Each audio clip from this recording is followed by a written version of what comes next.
La quarantaine est révolue, Blandine s'est lancée dans l'élevage de volailles il y a 10 ans.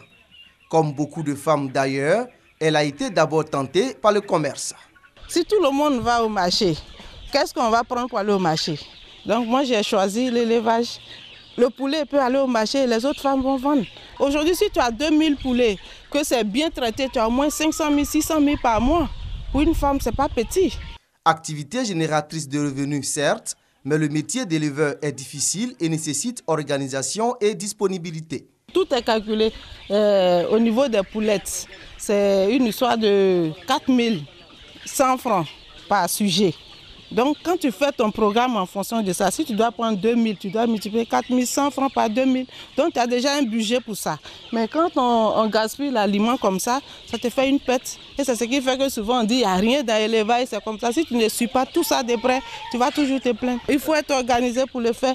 Courageuse et optimiste, Blandine Blah compte agrandir sa ferme et faire partir des grands opérateurs du secteur de la volaille.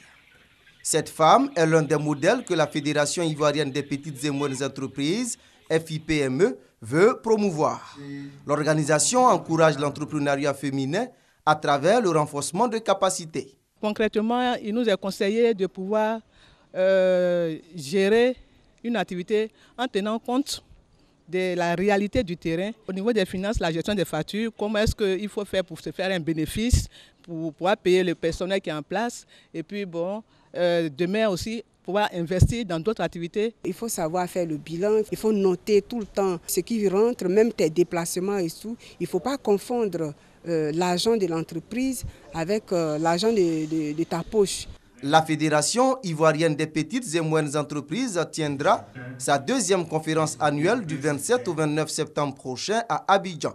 Une tribune au cours de laquelle les femmes entrepreneurs et celles désireuses de le devenir trouveront des solutions à leurs préoccupations.